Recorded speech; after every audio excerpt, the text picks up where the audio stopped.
Hi there, I am back and I just want to do a quick maintenance video for my Krups variable temperature water kettle.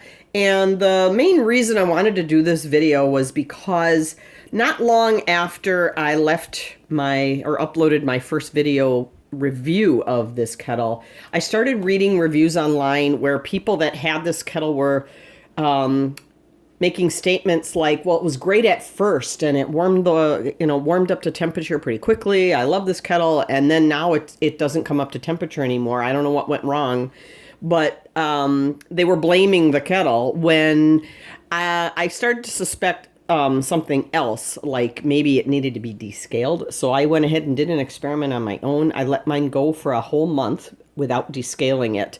And sure enough, at about the day 31 or 32, it started to struggle to come up to the set temperature. I had it set for something like 175 for tea, and it would get to 173, even 174, and it would just hang there. It wouldn't get all the way up to what I had it set for and finish or go into standby mode. So, or should I say the keep warm mode. So I did that experiment and unplugged everything, dumped it out, cleaned it out, and then I did the descale steps, and sure enough, I plugged it back in and everything was fine after that. So even if you live in an area where you're not sure how hard your water is, or you don't think you have hard water, it's just a good idea to descale this every now and then anyway. I do mine once a week because our water is relatively hard. I'm proud to say it's very clean, but it's also very mineral laden. So you get a calcium and lime buildup pretty quickly. So I do mine once a week. I just write down, I still have an old-fashioned paper calendar on the wall, and every Friday is descale day. So that's what I do when I'm done having my tea in the morning. This gets descaled, and then I'm good for another week. So I'm just going to show you what that involves. It's really easy, and the instructions for doing this are in the owner's manual that comes with this. So yet another reason to hang on to your manual. There are two different ways you can do it. I'm going to do the fast method. The fast method is you put 2 cups of water in here. I just fill it to the minimum line, which is maybe slightly more than 2 cups.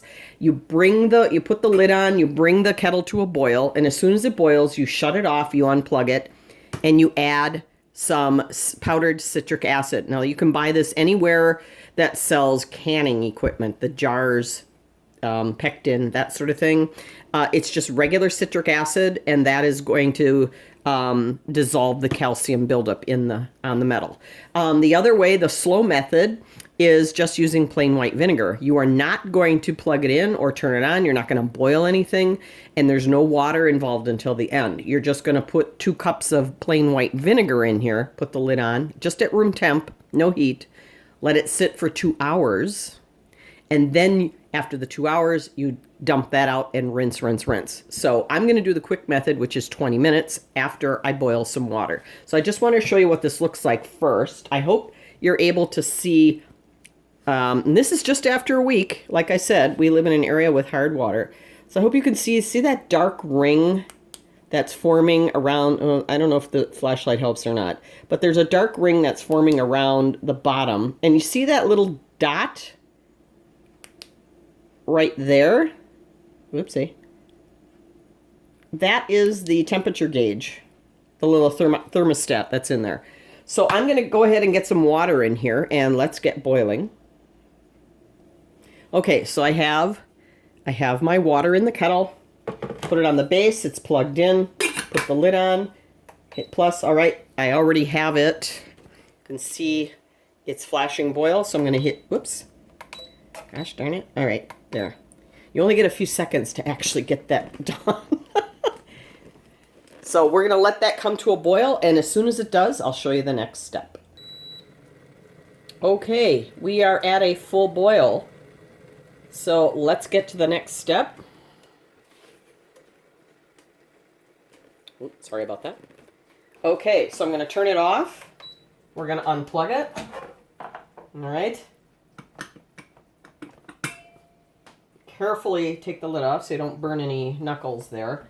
And now I'm going to add my citric acid. And according to the user manual, you use 1 1.5 tablespoons of citric acid. Now, I don't know about you. I don't have a half tablespoon measure. So I just sort of kind of fill it up and then kind of eyeball half. I really don't think this is rocket science. As long as you have, you know, adequate amount in there. Then I'm going to put the lid on and I'm going to set my timer for 20 minutes. All right, the 20 minutes is up. So what I'm going to do now is just empty this and rinse it out, and then we'll see what the results look like. Okay, I've got it all rinsed out. After pouring out the citric acid solution, you want to rinse the kettle out at least 3 times, and then kind of give it a little sniff. You can smell citric acid. It's not nearly as strong as what vinegar smells like, but you can tell, you can smell the acidity in it. It has a little bit of a tartness, but I hope you can see that blackish dark ring of calcium buildup on the bottom is gone. I hope you can see that it is now clean. I'm under bright lights, but unfortunately, there we go.